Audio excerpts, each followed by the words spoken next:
उत्तर प्रदेश सरकार नवरात्रि पे दुर्गा सप्तशती का पाठ कराने जा रही है, उसको लेकर के क्या तैयारियां हैं, उस पर बात करने के लिए पर्यटन मंत्री जयवीर सिंह जी हैं। सर, क्या तैयारियां हैं नवरात्रि पर दुर्गा सप्तशती पाठ को लेकर के?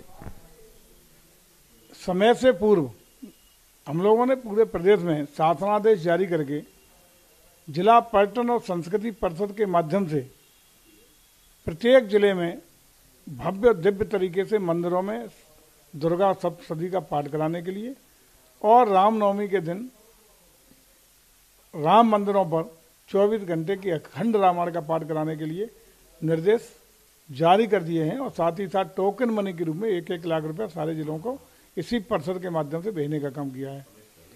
सारे जिलों की समीक्षा भी कर ली गई है। सभी जिलों में तैयारियां पूर्ण हैं, मंदिरों का चिन्हीकरण हो गया है और वहां कल सुबह से ये कार्यक्रम पूरी भव्यता और दिव्यता के साथ शुरुआत करने का उपक्रम होगा और हर जिले में करीब करीब तैयारियां पूर्णता के साथ हैं। और इससे हम लोग अपनी सनातन संस्कृति, अपनी परंपराओं, अपने आदर्शों, अपने मूल्यों और अपनी विरासत को सुरक्षित करने का काम कर सकेंगे। ये मेरा मानना है। सर, आपने एक जिक्र किया टोकन मनी। टोकन मनी मतलब ये 1 लाख रुपए हर जिले जो देने के लिए कहा गया है, उसके बाद ये और पैसे दिए जाएंगे, कार्यक्रम के अनुसार दिए जाएंगे, क्या है? देखिए, प्रत्येक जिले में इंडिपेंडेंट बॉडी हमने एक तय खड़ी की है प्रत्येक जिले में, जो कल्चरल और टूरिज्म की एक्टिविटीज को संपादन करने का काम करती है। चाहे पर्यटन की दृष्टि से वहाँ क्या क्या काम होने या सांस्कृतिक दृष्टि से वहाँ क्या क्या काम होने हैं, इसके लिए जिलाधिकारी की अध्यक्षता में, जिसके सचिव हमारा टूरिज्म अफसर है, जिले के सारे माननीय विधायक किसी दल के हों, सारे माननीय सांसद किसी दल के हों, उनको उसमें मेंबर बनाया गया है। डेवलपमेंट के अफसर उसके मेंबर हैं और टूरिज्म और पर्यटन, टूरिज्म में और कल्चर में रुचि रखने वाले जानकार लोग भी उसके सदस्य बनाए गए हैं, जो सारी योजनाओं को कार्य रूप देते हैं। अब इन कार्यक्रमों के लिए भी हम लोग टोकन मनी में 1 लाख रुपये भेजा है। यदि वहाँ कहीं कम खर्च हो सकता है, किसी जिले में ज़्यादा हो सकता है, कहीं भौगोलिक और वातावरण की परिस्थितियाँ, मंदिरों की संख्या और तमाम स्थितियाँ हैं जिसमें खर्चा कम हो सकता है, ज़्यादा हो सकता है, तो कहीं ज़्यादा और कम होगा तो उसको भेजने का काम करेंगे। ये तो टोकन मनी हमने दिया है, लेकिन धन की कोई कमी नहीं आएगी। सारे जिलाधिकारियों को, सारे अध्यक्षों को, कमेटी को ये निर्देशित कर दिया गया है कि पूरी दिव्यता भव्यता के साथ कार्यक्रम सकुशल संपन्न कराया जाए। सर, अखंड रामायण का पाठ भी कराया जा रहा है, विपक्ष को न्योता देंगे क्या? उन्होंने तो रामचरितमानस की चौपाई का विरोध किया था, क्या उनको भी न्योता देंगे? हमें लगता है कि भारत की सांस्कृतिक विरासत को सुरक्षित रखने के लिए, भारत की सनातन परंपराओं को संवर्धित करने के लिए सब भारतीय हैं। पहले हम भारतीय हैं, उसके बाद राजनीतिक दलों में कहीं हो सकता है, राजनीतिक का हम लोगों की विचारधारा अलग अलग हो सकती हैं, लेकिन सबसे पहले भारत राष्ट्र को मजबूत करना, भारत की एकता अखंडता को मजबूत करना, ये सबका दायित्व है, वो भले ही कोई राजनीतिक दल हो। इसलिए हम चाहेंगे कि सारे लोग इन कार्यक्रमों में शिरकत करें, योगदान करें, जाएं और अच्छे से कार्यक्रम मनाने में सहयोग प्रदान करेंगे। मेरा ऐसा मानना है, क्योंकि राष्ट्र सर्वोपरि है। राष्ट्र तरक्की करेगा तभी राजनीति होगी, देश कमजोर होगा तो राजनीति करने का कोई औचित्य नहीं बचेगा।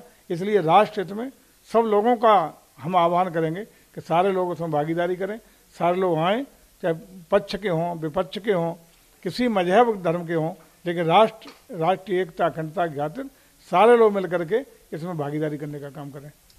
सर, 1 लाख रुपए जो 75 जिलों को दिए जा रहे हैं इस कार्यक्रम के, उसको लेकर के विपक्ष के जो नेता हैं अखिलेश यादव, उन्होंने सवाल खड़े किए थे कि इतना बड़ा जिला है, 1 लाख रुपए दे रहे हैं, लगातार वो हमलावर हैं इसको लेकर। मैंने अभी बताया ना आपको, टोकन 1 लाख भेजा उन्हें, सीमा नहीं है कोई। जैसा खर्चा होगा हम पूरा उसकी पूर्ति करेंगे, रीइंबर्समेंट करेंगे। जो कार्यक्रम होंगे, बिलिंग आएगी, हम पैसा मांगेंगे, पर्यटन परिषद पैसा मांगेगी ना, कि पर्यटन पैसा जितना जिस जिले में जरूरत होगी हम पैसा देंगे। पैसे की कोई कमी नहीं होने देंगे और किसी प्रकार की कोई असुविधा परिषद को नहीं होने देंगे। सारे कलेक्टरों को कह दिया गया है कि इस कार्यक्रम को भव्यता दिव्यता के साथ कराना है, कहीं भी कोई कोर कसर नहीं छोड़नी है, ताकि हमारी सनातन संस्कृति को जिस पर बहुत हमले हुए, आक्रांताओं के द्वारा जिसको बर्बाद करने का प्रयास किया गया। और मैं समझता हूँ कि अगर हमारी संस्कृति मजबूत है तभी राष्ट्र मजबूत है। हमारी सनातन संस्कृति, हमारी विरासत, यही हमारी पहचान है। इसी पहचान के बल पर ही हम राष्ट्रीय एकता, अखंडता और राष्ट्र भक्ति का जज्बा कायम कर सकते हैं। सर, अखिलेश यादव ने कोलकाता में राष्ट्रीय कार्यकारिणी की बैठक करी, उसमें कहा है कि 80 सीटों पर जीतने का उन्होंने दावा किया है। साथ ही उन्होंने ये भी कहा है कि ये जो कार्यक्रम हो रहे हैं और उसके बाद फिर अखिलेश यादव भी मंदिर मंदिर जाने लगे, इसको आप कैसे देखते हैं? देखिए, वो अभी दिग्भ्रमित हैं, निर्णय नहीं ले पा रहे कि रणनीति क्या हो, क्योंकि जनता इस समय पूरी की पूरी भारतीय जनता पार्टी को उनकी नीतियों पर, उनकी रीतियों पर अपना पूरा आशीर्वाद दिए हुए है। आदरणीय मोदी जी और योगी जी का जो सपना है कि हम 2047 तक देश को एक अगुआ देश, एक विश्व का अग्रणी देश, विश्व गुरु के रूप में और विकासशील भारत से विकसित भारत को बनाने का सपना देख रहे हैं, उसके प्रति पूरे देश की हर वर्ग धर्म जाति के लोगों का एक आशीर्वाद और एक आशा भरी किरणों से वो देख रहे हैं। उसी का परिणाम है कि जो भी विपक्षी दल हैं वो दिग्भ्रमित हो गए कि क्या करें। कभी एससी की बात करते हैं, कभी बीसी की जाति गणना की बात करते हैं, कभी जाके यहाँ गालियाँ अपने नेताओं से रामचरितमानस की चौपाइयों पर दिलवाते हैं, कभी जाके फिर मंदिरों में बंगाल में टहलते हैं, कभी पूरे देश में विपक्षी एकता की बात करते हैं, कभी उत्तर प्रदेश की सपा जो प्रदेश संभल नहीं रहा और बंगाल में जाके ममता दीदी के घर में सेंध लगाने का काम करती है।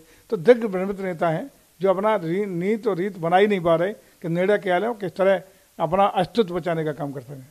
सर, आखिरी सवाल, चित्रकूट धाम विंध्याचल भाई में कॉरिडोर बन रहा है, उसको लेकर के क्या तैयारियां, और साथ ही ये कि सर एक कमरे का पर्यटन विभाग का ऑफिस इतने बड़े पैमाने में पर्यटन चौतरफा काम कर रहा है, कैसे मैनेज कर रहे हैं सर?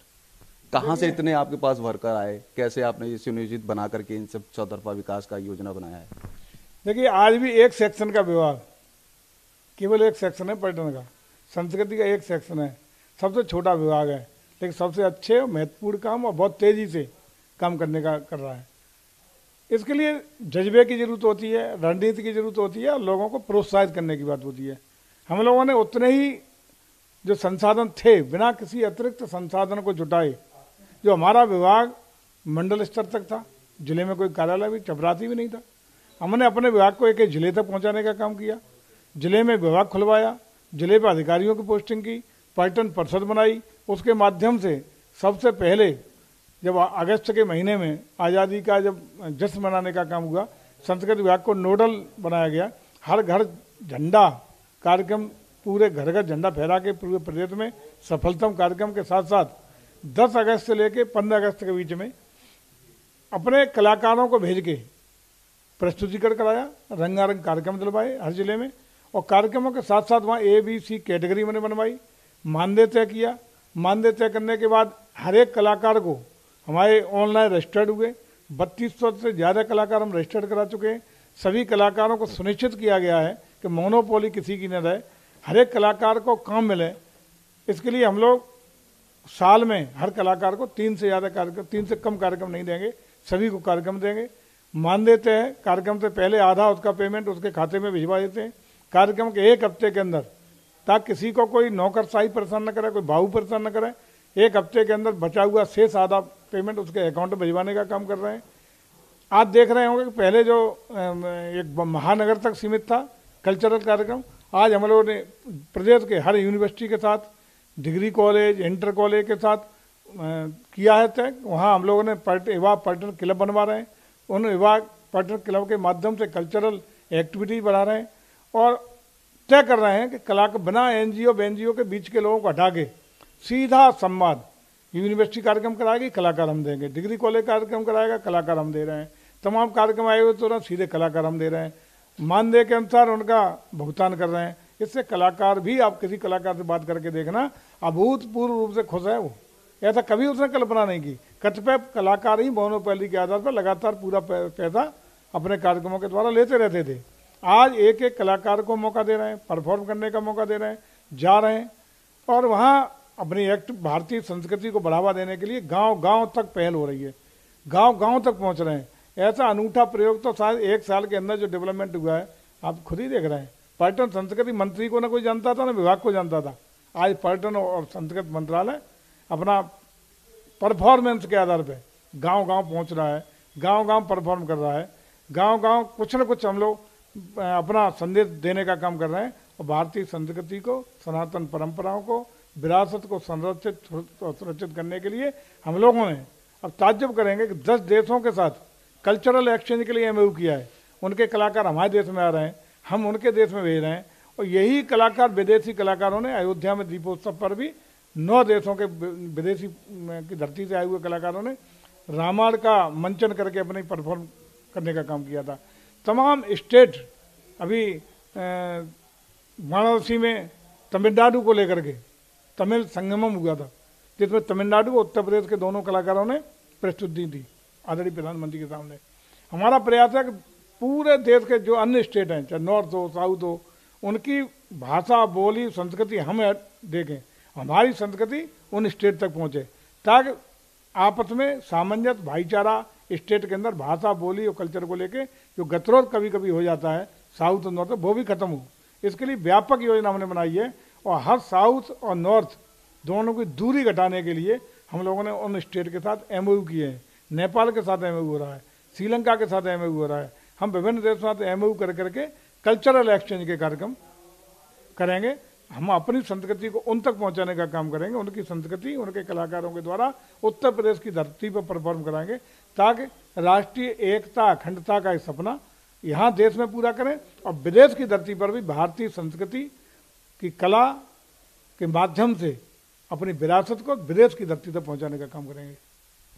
तो ये थे उत्तर प्रदेश सरकार के मंत्री जयवीर सिंह जी, जिन्होंने बताया कि सनातन धर्म के सभी लोग हैं, चाहे वो अखिलेश यादव हो, कोई भी हो, सबको मंदिर जाना पड़ेगा। साथ ही एक सेक्शन का पर्यटन विभाग जिसे कोई नहीं जानता था, आज उसे चौतरफा लोग जान रहे हैं।